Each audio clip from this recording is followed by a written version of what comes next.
Hello नमस्कार, welcome to inculcate learning. Interview कैसे दिया जाना चाहिए और क्या प्रिपरेशन आपको करनी चाहिए, उसमें हमारे सेकंड टॉपिक या जो सेकंड वीडियो है वो क्या है जी, most common questions for interview. Specifically teaching interview की हम बात कर रहे हैं बिकॉज केवीएस का एग्जाम अभी आ रहा है। ठीक है, तो सबसे पहली चीज, ये क्वेश्चंस ना आपको कहीं से भी मिल सकते हैं। कोई भी आप वीडियो देखें या कोई भी आप गूगल पे डाल के देखेंगे, आपको मोस्ट कॉमन क्वेश्चंस मिल जाएंगे कि अच्छा खुद को इंट्रोड्यूस कीजिए, आपकी स्ट्रेंथ क्या है, वीकनेस क्या है, वगैरह वगैरह। ओके, जो क्वेश्चंस मैं बताऊंगी वो भी उन्हीं में से कुछ होंगे। मोस्ट कॉमन क्वेश्चंस को हम डिस्कस करेंगे, लेकिन आपको ध्यान क्या रखना है, उन क्वेश्चंस के आंसर आपको खुद लिखने हैं। मतलब मैं चाहूं तो बता सकती हूं आपको उनके आंसर्स कि किस तरीके से होने चाहिए, लेकिन आप खुद प्रिपेयर करेंगे तो वो आपके खुद के आंसर्स होंगे, आप उसमें कॉन्फिडेंट होंगे और वो आपकी लाइफ से कनेक्टेड होंगे बिकॉज आपका इंटरव्यू होने वाला है, मेरा नहीं हो रहा। ओके, सो ये चीज आपको ध्यान रखनी है कि अगर आप कोई और वीडियो भी देखते हैं सो वहां से आंसर्स को कॉपी मत कीजिए और दूसरों के आंसर्स को बिल्कुल ऐसे रट के मत जाइए, याद मत कीजिए। ये सबसे बड़ी टिप जो है वो आपके लिए होने वाली है किसी भी क्वेश्चन को प्रिपेयर करते टाइम। ओके, और इसको मान लीजिएगा, अदरवाइज बहुत दिक्कत हो जाती है। कई बार हम दूसरे की चीजें कॉपी कर लेते हैं, उसने किस लॉजिक के साथ, किस रीजन के साथ वो आंसर प्रिपेयर किया था हमें नहीं पता होता और हम उसको जस्टिफाई नहीं कर पाते। इसलिए जो भी क्वेश्चंस आज हम डिस्कस करेंगे वो सारे के सारे आंसर्स आप खुद प्रिपेयर करेंगे। ये क्वेश्चंस बताने के लिए वीडियो है, ना कि आंसर्स बताने के लिए, पहले ही बता रही हूं। ओके, सबसे पहली चीज, आपका जो फॉर्म भरा जाएगा ना, यानी जब आपकी इंटरव्यू की लिस्ट आ गई और उस टाइम पे आपको ये बता दिया गया कि भाई आपका इंटरव्यू है। ओके, और जब आपका इंटरव्यू होगा उस टाइम पे आपसे एक फॉर्म फिल करवाएंगे कि आपके बारे में, आपकी क्वालिफिकेशंस के बारे में, आपकी हॉबीज के बारे में, आपने अगर एक्सपीरियंस कहीं से गेन किया है तो उसके बारे में, वगैरह वगैरह। ओके, तो ये जो फॉर्म है ना, मैंने पिछली वीडियो में भी बोला था कि ये बिल्कुल आपकी कुंडली है। सो ये जो है आपका इंटरव्यू लीड करेगा कि मतलब कैसे आपका इंटरव्यू होने वाला है, वो ये चीज डिसाइड करेगी बिकॉज उनके हाथ में एक चीज है जो आपने खुद उनको बना के दी है। सो बहुत ध्यान से आपको ये फॉर्म भरना है, बहुत स्मार्टली भरना है और इसमें जो जो क्रॉस क्वेश्चंस उठ सकते हैं वो आपको प्रिपेयर करने हैं। फॉर एग्जाम्पल, सबसे पहले ना तो वो जाते हैं इंटरव्यू में, आपसे एक बहुत मेजर क्वेश्चन होता है, इंट्रोड्यूस योरसेल्फ या फिर टेल मी अबाउट योरसेल्फ। तो ये सबसे पहला क्वेश्चन जो है वो नॉर्मली देखा गया है, टेल मी या टेल अस अबाउट योरसेल्फ। तो आपको ये चीज ध्यान रखनी है कि आप इसको अच्छे से प्रिपेयर कर लें। अब ये तो होने वाला नहीं है कि आप अपने बारे में बताने के लिए 3-4 मिनट का मटेरियल प्रिपेयर कर ले, नहीं, जिस्ट में बताना है आपको और उस जिस्ट में क्या चीज इंक्लूड होनी चाहिए, आपका नाम, नाम के साथ साथ आपकी क्वालिफिकेशंस कि कहां से आपने पढ़ाई की है, क्या चीजें की हैं, बेसिकली जो क्वालिफिकेशन, या ये मैं बोलूं स्कूलिंग, स्कूल या कॉलेज आपने कहां से किया है, सो उसको ब्रीफ में बताने की कोशिश करनी है। नेम और क्वालिफिकेशन के बाद अगर आपका कोई स्पेसिफिक टैलेंट है, फॉर एग्जाम्पल आपको सिंगिंग बहुत अच्छी आती है, ठीक है, और वो सिंगिंग का मतलब आप रोज प्रैक्टिस भी करते हैं और आप जो है बहुत अच्छे हैं सिंगिंग में, तो वो चीज आप डाल सकते हैं कि आप इतने सालों से जो है सिंगिंग की तैयारी कर रहे हैं, या आपको आती है, आपको अच्छा लगता है, या फिर आपको कोई मतलब कोई ऐसी स्किल जो आपको आती हो और वो स्किल यहां पे आपके लिए हेल्पफुल हो, स्पेसिफिकली टीचिंग के लिए। ओके, सो टीचिंग में हेल्पफुल रहे ऐसी कोई स्किल अगर है, या मान लो आप जो है ये मेंशन कर रहे हैं कि आपने डिबेट, डेक्लेमेशन, आप बहुत अच्छे हैं कम्युनिकेशन में, या इस तरीके का कोई स्पेसिफिक टैलेंट अगर है, सो वो चीज आप यहां मेंशन कर सकते हैं। ध्यान रहे आप यहां मेंशन करेंगे तो उससे क्रॉस क्वेश्चन हो सकता है, टेल मी अबाउट योरसेल्फ से ही आपका सेकंड क्वेश्चन निकल के आए, क्रॉस क्वेश्चन वो डेफिनेटली करेंगे। ठीक है, सो ये चीज ध्यान रखनी कि जो भी एक एक शब्द आप बोलेंगे ना, वो एक एक शब्द आपका अगला क्वेश्चन जो है वो रेडी कर रहा है। ओके, सो ये चीज ध्यान रखनी है। दूसरी चीज, जो भी मतलब कई बार क्या होता है ना, हम जो चीजें खुद से प्रिपेयर करके लेके जाते हैं उन चीजों में हम बहुत हाई फाई इंग्लिश या बहुत हाई फाई वोकैबुलरी यूज कर देते हैं। वो चीज मत कीजिएगा बिकॉज जो क्वेश्चन आपने प्रिपेयर कर रखा होगा उसमें तो आपने बहुत हाई फाई वर्ड्स यूज कर लिए, वो वर्ड्स आपको समस्या में डाल सकते हैं। इसलिए जितने भी क्वेश्चंस आप प्रिपेयर करेंगे वो किस में होने चाहिए जी, सिंपल लैंग्वेज में होने चाहिए। सिंपल भाषा होनी चाहिए उसकी, सिंपल क्या बोलते हैं, मतलब ओवरऑल आपको सिर्फ इतना ध्यान रखना है कि वो सिंपल हो, सिंपल वर्ड्स यूज करने हैं, सिंपलिसिटी के साथ आपको आंसर प्रिपेयर करने हैं। ओके, सो ऐसा नहीं है कि किसी का देख लिया और वहां पे बहुत अच्छे से एक आइडियल आंसर जो है वो प्रिपेयर्ड आपको मिल गया और आपने वही जाके चेप दिया, वो चीज नहीं करनी है। टेल मी अबाउट योरसेल्फ बहुत इंपॉर्टेंट है, सोच समझ के अपने एक्सपीरियंस के हिसाब से, अपनी चीजों के हिसाब से, खुद की पर्सनालिटी के हिसाब से आपको इसका आंसर प्रिपेयर करना है। ठीक है, तो ये सबसे पहला क्वेश्चन हो गया। दूसरी चीज, अगर आप किसी भी ऑर्गेनाइजेशन का इंटरव्यू देने जा रहे हैं, जैसे अभी आप लोग जाएंगे केवीएस का इंटरव्यू देने या फिर हो सकता है एनवीएस का इंटरव्यू हो, सो दूसरी चीज ये है कि आपको उस ऑर्गेनाइजेशन के बारे में, कोई भी ऑर्गेनाइजेशन हो सकती है, DSSB या कोई स्टेट का कोई इंटरव्यू है, सो आपको उस चीज के बारे में पता होना चाहिए, मतलब उसकी क्या खासियत है, क्यों आप वहां जॉब चाहते हैं, सो वो चीजें आपको पता होनी चाहिए। केवीएस, अगर आप केवीएस का इंटरव्यू दे रहे हैं तो केवीएस के बारे में कि कैसी संस्था है, कैसे काम करती है, सेंटर के अंडर आती है, क्या क्या इसमें जो है क्वालिटीज हैं, या ये लगा लीजिए ये ऑर्गेनाइजेशन किस तरीके से ओवरऑल काम करती है, प्लस इसका मोटो क्या है, तो वो सारी चीजें आप यहां पे कवर करेंगे। ठीक है, दूसरी चीज, तो ये पहली चीज हो गई ओवरऑल। दूसरी चीज आप ध्यान रखेंगे, आपका क्वेश्चन आ सकता है why you want this job, या फिर आपको टीचर क्यों बनना है, why you want to become teacher. ठीक है, सो ये क्वेश्चन बहुत कॉमन हो जाता है जब आप टीचिंग, मतलब आप किसी भी जॉब के लिए जा रहे हैं, आपको क्यों चाहिए है वो जॉब, सो वो क्यों चाहिए वाला क्वेश्चन रेडी करके जाइएगा कि भाई आपका पैशन है पढ़ाना, आपको अच्छा लगता है पढ़ाना, या किस रीजन की वजह से आप ये जॉब चाहते हैं, या फिर आपके पास मतलब होता है ना कि बचपन से पेरेंट्स ने क्या किया, बाय डिफॉल्ट कुछ एक डिग्रीज करवा दी, उन डिग्रीज के बाद मेरे पास यही ऑप्शन बचा और फिर मुझे लगा कि जब इस ऑप्शन में जाना ही है तो मैंने इसमें इंटरेस्ट डेवलप करके बहुत सारे तरीके से अपने आपको टीचर बनने के काबिल बनाया। ठीक है, सो ऑनेस्ट आंसर रखिएगा कि आप टीचर क्यों बनना चाह रहे हैं। सब लोगों को ये जाके ये आंसर देने की जरूरत नहीं है कि ये बचपन से मेरा सपना था, किसी का सपना नहीं होता टीचर बनना यूजुअली। ओके, क्योंकि टीचर को इस तरीके से हमारी सोसाइटी में प्रेजेंट ही नहीं किया गया अब तक कि किसी का बचपन से सपना बने, क्योंकि आपके पेरेंट्स खुद भी अगर टीचर है वो भी नहीं चाह रहे होंगे कि आप टीचर बने, उनको ये रहेगा कि आप जो है IAS ऑफिसर बने या फिर बहुत बड़ी पोस्ट पे जाएं। सो वो ऑफिसर वाली जो लाइन है ना, उसमें फिर भी आपकी ये लाइन चल जाती है कि आपका सपना था बचपन से, बट बचपन से सपने वाली कोई चीज नहीं है। किन हालातों को देख के, किन सिचुएशंस को देख के आपका मन किया कि आप टीचर बने। सो टीचर क्यों बनना चाह रहे हैं, या पर्टिकुलर जॉब आपको क्यों चाहिए है, और वो जॉब कितनी इंपॉर्टेंट है आपके लिए, क्या अहमियत रखती है। सो ये क्वेश्चंस के आंसर आपको पता होने चाहिए भाई।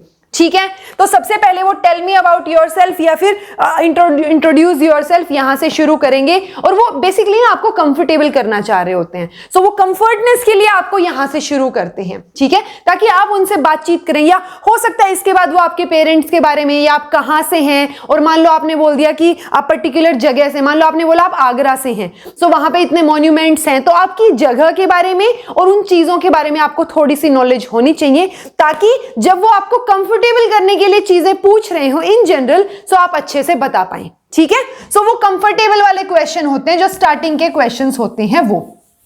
और ये तो मैंने आपको बता ही दिया कि सारे के सारे क्वेश्चंस जो है ना वो आपके यहीं से निकलेंगे, ये जो चीज है, मतलब जो आपने फॉर्म फिल किया है वहां से।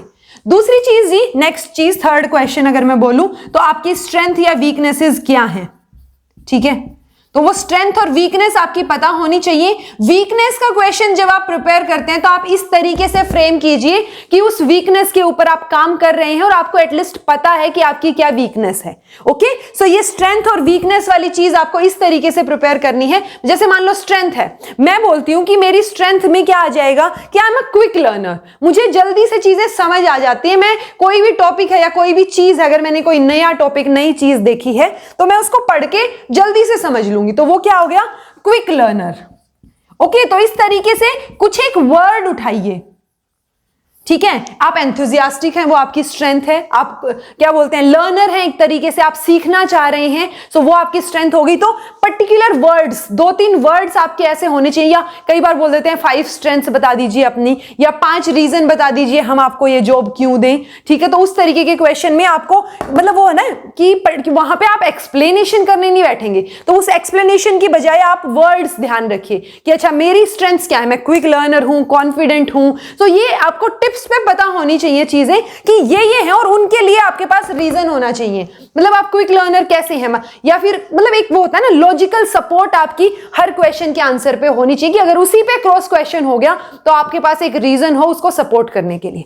ठीक है जी, तो ये स्ट्रेंथ और वीकनेस हो गई। वीकनेस में हो सकता है आप ये मतलब जैसे वीकनेस मान लो किसी को इंग्लिश थोड़ी सी कम आती है, ओके, सो आप क्या बोल सकते हैं कि मेरी वीकनेस जो है वो इंग्लिश फ्लुएंसी है। मतलब मैं फ्लुएंस जो है वो फ्लुएंस नहीं आता मेरे उसमें, या मैं फ्लुएंट नहीं हूं इंग्लिश में इतना, लेकिन मैं उस पर काम कर रहा हूं या काम कर रही हूं, मैं सीख रही हूं उसको, ओके, मैं रोज प्रैक्टिस करती हूं उस बारे में। तो जो भी आपकी वीकनेस होगी तो उस चीज के बारे में आपको पॉजिटिवली इस लाइन को, वीकनेस वाली लाइन को एंड करना है कि आप उस चीज के ऊपर काम कर रहे हैं, और ये सबसे बड़ा पॉइंट हो जाएगा आपका कि काम कर रहे हैं उसके ऊपर। ठीक है, हो गए 3 questions. 4th question, why should we select you? हमें आपको क्यों सिलेक्ट करना चाहिए? मतलब ऑब्वियसली ना बहुत सारे स्टूडेंट्स आए हुए हैं, तो आप ही क्यों, व्हाई यू? सो इसका रीजन भी आपके पास होना चाहिए कि हाँ, हो सकता है मेरे से ज्यादा टैलेंटेड लोग भी हों, ऑब्वियसली हो सकते हैं, बट मेरे में ये क्वालिटीज हैं, इसलिए आपको मुझे सिलेक्ट करना चाहिए। तो जो स्ट्रेंथ्स हैं आपकी, वो यहां पे आप इस क्वेश्चन के आंसर को फ्रेम करते टाइम यूज कर सकते हैं कि मेरी स्ट्रेंथ्स ये हैं, मैं इफेक्टिव टीचिंग कर पाता हूं या कर पाती हूं, मैं इंटरेस्टिंगली कोई भी टॉपिक को इंटरेस्टिंग बना पाता हूं। तो अगर आप ये लाइन बोल रहे हैं ना कि आप इंटरेस्टिंग बना पाते हैं, और उन्होंने इंस्टेंटली कोई टॉपिक आपको दे दिया कि चलिए इसको इंटरेस्टिंग बना के दिखाइए, तो वो आपको पता होना चाहिए कैसे करना है। सो झूठ नहीं बोलना है, आपको आंसर स्मार्टली प्रिपेयर करने हैं कि आप क्यों हैं, क्यों डिजर्विंग हैं आप। सो वो डिजर्विंग क्यों है कि आपकी सब्जेक्ट के ऊपर कमांड है, दैट मींस आपका सब्जेक्ट अच्छा होना चाहिए, आप उसमें गड़बड़ ना करें। ठीक है, सो वो सारी, या आप अपने आप को अपडेट रखते हैं, इस तरीके की कोई चीज हो जाए तो उसमें आपको करंट अफेयर्स आने चाहिए। तो जो भी आंसर आप प्रिपेयर कर रहे हैं उसको इस तरीके से प्रिपेयर कीजिए कि उसमें से क्रॉस क्वेश्चन जब हो तो वो जो क्वेश्चन आप चाह रहे थे क्रॉस क्वेश्चन में वैसा ही कुछ क्वेश्चन हो। सो बेसिकली आपको ये फॉर्म इस तरीके से फिल करना है कि सारा का सारा इंटरव्यू जो है वो इस फॉर्म की वजह से हो रहा है, और इस फॉर्म के चारों तरफ जो है वो हो रहा है। मतलब वो होता है ना कि इसी के चारों तरफ क्वेश्चन पूछे जा रहे हैं। सो वो चीज आपको ये स्मार्टली फॉर्म भरते टाइम ध्यान रखनी है। ओके, ये तो हो गया व्हाई यू। ये भी पूछ सकते हैं कि टीचर बनना चाह रहे हैं आप, तो टीचर की क्वालिटीज क्या हैं। ओके, सो 5th क्वेश्चन आपका हो सकता है क्वालिटीज ऑफ अ टीचर। इसमें मैंने एक वीडियो भी बना रखी है, क्वालिटीज ऑफ अ टीचर, आप वहां से चीजें देख सकते हैं जहां पे आप कॉन्फिडेंट फील करें। वो पॉइंट्स जो है आप यहां पे यूज कर सकते हैं कि एक टीचर की क्वालिटी क्या होनी चाहिए। सारी पेडागोजी मैंने आप लोगों को पढ़ा दी, वहां पे यही तो पढ़ाया था कि टीचर जो है वो कॉन्फिडेंट होना चाहिए, उसकी सब्जेक्ट पे जो है वो पकड़ होनी चाहिए, सब्जेक्ट नॉलेज उसको अच्छे से होनी चाहिए। ठीक है, ऑप्टिमिस्टिक हो, एक आइडियल की तरह बन सके वो। मतलब अगर वो खुद पंक्चुअल नहीं है, टीचर खुद टाइम से स्कूल नहीं आते, तो वो बच्चों को कैसे पंक्चुअलिटी का पाठ पढ़ाएंगे ना। सो वो एक आइडियल टीचर की जो छवि होती है, क्या वो क्वालिटीज आप में हैं? और अगर नहीं है तो जब तक आपका इंटरव्यू है 1-1.5 महीने या 20-25 दिन, जितने भी दिन बाद, तब तक आपको वो क्वालिटीज डेवलप करनी है। जब आपकी क्वालिटीज की डेवलपमेंट होगी तो ऑटोमेटिकली आप ये चीजों को बोलते टाइम कन्विंसिंग होंगे, आप कन्विंसिंगली उन चीजों को बोल पाएंगे। अब आप बोल तो रहे हैं कि पंक्चुअल होना चाहिए, और आपके फेस पे वो वाली स्माइल है कि पंक्चुअल तो आप खुद भी नहीं है, राइट? तो वो चीज नहीं होनी चाहिए। जो क्वालिटीज आप में है उस तरीके से आप इस क्वेश्चन को फ्रेम करेंगे कि टीचर की क्या क्वालिटीज होनी चाहिए, और वो जो क्वालिटीज आप यहां बोल रहे हैं ना वो आप में भी होनी चाहिए। और उसमें से subject knowledge, confidence, positive aspect या पॉजिटिव एटीट्यूड, वो सारी की सारी चीजें तो यहां होनी ही चाहिए। ठीक है जी, ये हो गए आपके 5 क्वेश्चंस। इन 5 क्वेश्चंस के ऊपर सोचिएगा, बिकॉज जैसे किसी ने बोला कि बुक है या नहीं कोई इसकी, मतलब इंटरव्यू के लिए कोई बुक है या नहीं। मतलब इंटरव्यू ऐसा नहीं है कि आपने रातों रात कोई बुक पढ़ी और आपका इंटरव्यू ऐसे बहुत बढ़िया गजब का हो गया, ऐसे नहीं होता है। इंटरव्यू के लिए आपको अपनी पर्सनैलिटी को डेवलप करना पड़ेगा। आपकी पर्सनैलिटी डेवलपमेंट, आपके वो एक होता है ना, आपका ऑरा इस तरीके का होना चाहिए कि उनके फेस पे भी स्माइल आए उस चीज से। ओके, सो कितने हो गए? 5 क्वेश्चंस हो गए। 6th क्वेश्चन की अगर हम बात करें तो आपका टीचिंग स्टाइल क्या है वो आपको पता होना चाहिए। बहुत सारे जो टीचर्स हैं, जैसे मान लो आप पीआरटी के लिए इंटरव्यू के लिए जा रहे हैं, सो उस दौरान टीचिंग स्टाइल में आपको स्टोरीज बड़े अच्छे से सुना देते हैं, आप बहुत अच्छे ओरेटर हैं। जैसे मैं अगर अपनी क्वालिटी बताऊं तो मुझे ऐसा लगता है, और वो चीज आप लोगों ने भी कमेंट बॉक्स में कभी ना कभी बोली है कि मैम आप ना कोई टॉपिक को उठा के उसका पूरा का पूरा जिस्ट और एक स्टोरी की तरह बता देते हैं। मैं अगर कोई टॉपिक, जैसे मैंने ब्लूम टेक्सोनॉमी आपको पढ़ाया था, तो उसके पीछे की पूरी स्टोरी बताई थी आपको कि देखो यहां से शुरू हुई, ये चीज हुई, इसके बाद यहां से ये हुआ। तो वो जो स्टोरी है ना, वो मुझे लगता है कि मैं अच्छे से बता पाती हूँ। किसी टॉपिक को अगर ओवरऑल समझाना हो कि बेस ये है, यहां से शुरू करके यहां तक पढ़ सकते हैं। ओके, सो वैसे ही आपको अपनी क्वालिटी जो है ना, आपका टीचिंग स्टाइल पता करना है कि आपका टीचिंग स्टाइल क्या है। आप जो है अगर पीआरटी टीचर है तो क्या आप प्ले वे मेथड से बहुत अच्छे से समझा सकते हैं। ओवरऑल घूम फिर के बात ये आएगी कि जो भी टीचिंग स्टाइल हो वो इफेक्टिव होना चाहिए, यानी कि बच्चों को समझ आना चाहिए। ओके, सो ये चीज का आपको ध्यान रखना है। नेक्स्ट आ जाएगा जी, बीइंग अ टीचर आपकी क्या क्या रिस्पॉन्सिबिलिटीज हैं, ये चीज आपको पता होनी चाहिए। ओके, मतलब आपको स्टूडेंट्स को जो है समझाना है, वो तो एक नॉर्मल सी बात है कि आपको कोई टॉपिक पढ़ाना है, बट रिस्पॉन्सिबिलिटीज आपको पता हो। ठीक है, रिस्पॉन्सिबिलिटी में बहुत सारी चीजें आ गई कि आप जो है इंडिविजुअल लर्नर्स को, इंडिविजुअल डिफरेंसेस की कदर करते हुए आप चीजों को समझते हैं। रिस्पॉन्सिबिलिटी है कि आप बच्चे को जो है एक अच्छी लाइफस्टाइल के वे से, मतलब जो हमने एनसीएफ में पढ़ा था ना, तो एनसीएफ 2005 में भी हमने ये चीज पढ़ी है कि आप क्रैम जो है ना करवाएं, रोट लर्निंग से दूर लेके जाएं। आपकी रिस्पॉन्सिबिलिटी है कि आप स्टूडेंट सेंटर्ड या लर्निंग सेंटर्ड चीजों को फॉलो अप करें। सो वो रिस्पॉन्सिबिलिटीज जो टीचर की हैं, एक बच्चे को एक अच्छा सिटीजन, एक अच्छा इंसान बनाने की, वो आपको पता होनी चाहिए कि बीइंग अ टीचर क्या क्या रिस्पॉन्सिबिलिटीज हैं, और अब अगर रिस्पॉन्सिबिलिटीज हैं तो आप बच्चे को मोटिवेट कैसे करेंगे। नेक्स्ट क्वेश्चन आ जाएगा कि एक बच्चा, आपको सिचुएशन दे दी कोई कि एक बच्चा बहुत हताश है वाली सिचुएशन, और उस हताश सिचुएशन में आप मोटिवेशन कैसे प्रोवाइड करेंगे। ओके, सो वो मोटिवेशन बहुत सारे तरीकों से आप प्रोवाइड कर सकते हैं कि आप जो है या तो किसी को बाहर से एक्सपर्ट को बुला लें जो ऑलरेडी मतलब उस बैकग्राउंड से उठ के कुछ बना हो कि देखो ये भी तुम जैसे ही थे, बट अब इन्होंने इतना कुछ अचीव किया है अपनी मेहनत के बल पे, सो सब कुछ मेहनत ही होती है। तो इस तरीके से आप मोटिवेट कैसे करेंगे। आप हो सकता है कोई स्टोरी सुनाई किसी की, जैसे आपने मान लो एपीजे अब्दुल कलाम की स्टोरी सुनाई, सो वो स्टोरीज के जरिए जो है आप उसको क्या करेंगे, मोटिवेट करने की ट्राई करेंगे। तो वो एक्सटर्नल मोटिवेशन का काम जो है वो टीचर का रहेगा।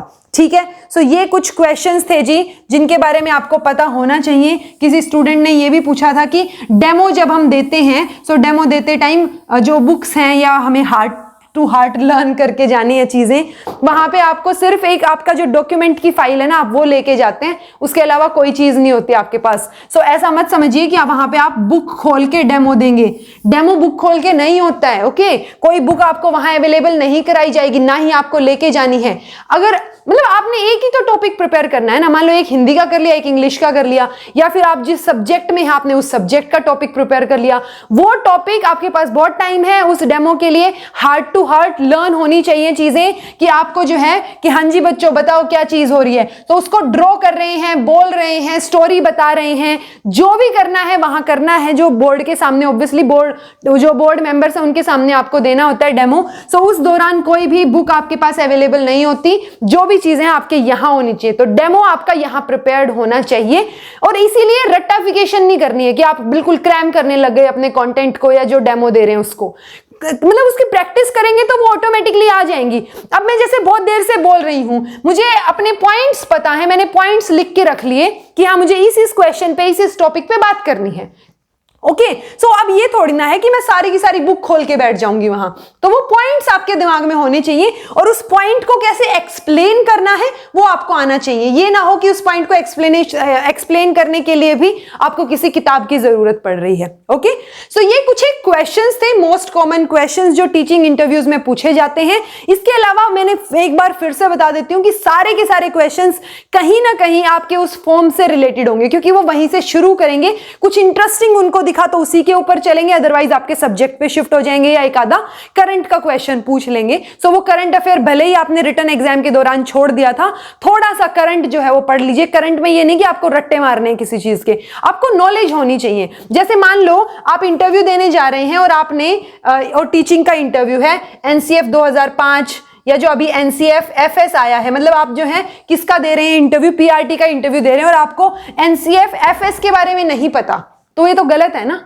तो वो चीज है कि जिस चीज का आप इंटरव्यू देने जा रहे हैं, अगर आपने ये डॉक्यूमेंट्स पढ़े होंगे, जैसे national curriculum framework for teacher education, मैंने कल ही अपलोड की थी ये वीडियो, ठीक है। सो अभी इसका तो पता होना चाहिए ना, टीचर एजुकेशन के लिए है कि टीचर की एजुकेशन में इन सर्विस, प्री सर्विस क्या क्या चीजें होनी चाहिए। सो अगर आपको ये सब चीजें पढ़ रखी होंगी ना, कॉन्सेप्ट क्लियर होगा, तो आप कहीं ना कहीं कोट कर सकते हैं कि सर एनसीएफ 2005 के अकॉर्डिंग भी ये चीजें हमें बताई जाती हैं और इस तरीके से हमें डायरेक्शन दी जाती है कि हम बच्चों को कैसे मोटिवेट करेंगे, राइट। तो वो चीजें अगर आपने ये डॉक्यूमेंट्स, जो ऑफिशियल डॉक्यूमेंट्स मैंने करवा रखे हैं आपको, जैसे आरटीई हो गया, ठीक है, तो पर्टिकुलर सिलेबस नहीं होता इंटरव्यू का सिर्फ ये होता है कि आपके बारे में जानना चाह रहे हैं वो, ओके। सो आरटी एक्ट हो गया, एनसीएफटी हो गया, या पीडब्ल्यूडी या आरपीडब्ल्यूडी एक्ट हो गया, ठीक है। तो जो इन जनरल स्कूल के लेवल पे चीजें हमें पता होनी चाहिए, जो गवर्नमेंट के ऑफिशियल डॉक्यूमेंट्स हैं, एनईपी 2020 है, मतलब अगर आपको एनईपी 2020 का नहीं पता तो फिर क्या ही बोलूं ना मैं उसके बारे में, सो वो तो गड़बड़ हो जाएगी। तो इसलिए स्पेसिफिक नहीं है सिलेबस इंटरव्यू का, तो आपको ये सारे डॉक्यूमेंट्स का जिस्ट पता होना चाहिए कि ये क्या कहना चाह रहे हैं, यानी इनके कॉन्सेप्ट ये दिमाग में आपके जाने चाहिए। अगर ये चीजें दिमाग में होंगी ना, तो आप बेटर तरीके से चीजों को कोट कर पाएंगे, अगर आप काम और कॉन्फिडेंट रहे तो। अल्टीमेटली जहां से शुरू किया था वहीं पे खत्म कर रही हूं कि किसी भी वीडियो को देख के अपने आंसर्स प्रिपेयर मत करना, अपने मतलब क्वेश्चंस देख लो वीडियो से, बट क्रैम मत करना कोई भी चीज को। क्रैम करोगे क्योंकि वो किसी और के बनाई हुई चीजें हैं, वहीं पे फंस जाओगे। इसीलिए मैंने इस वीडियो में क्वेश्चंस डिस्कस किए हैं, आंसर आपको आइडियल आंसर नहीं बताया कि कैसा होना चाहिए, ओके। सो वो आंसर्स खुद के लिए खुद प्रिपेयर कीजिए और दूसरे की कॉपी मत कीजिए, ठीक है। इसके अलावा अगर कोई कंफ्यूजन हो तो कमेंट बॉक्स में पूछ लीजिए, मैं ट्राई करूंगी जल्दी से जल्दी उसका आंसर देने का। This was all about today, thank you so much for watching. थोड़ा सा भी हेल्पफुल अगर लगा हो तो वीडियो को लाइक कर दीजिए। आप लोग लाइक नहीं कर रहे हैं, पता नहीं क्या चीज है, मतलब जितने व्यूज होते हैं उससे कम होते हैं लाइक्स। तो जिन्होंने देखा है अगर उनके लिए हेल्पफुल रहा तो लाइक कर दीजिएगा, शेयर कर दीजिए, और फ्री में आपको सारी चीजें मिल रही हैं तो सब्सक्राइब करना तो बनता है, इसलिए सब्सक्राइब कर दीजिएगा। Be happy, keep smiling. Next video में मिलते हैं, and be consistent in your studies and work on your self. अपने ऊपर काम कीजिए और अपने आप को इंटरव्यू के लिए प्रिपेयर कीजिए। Thank you.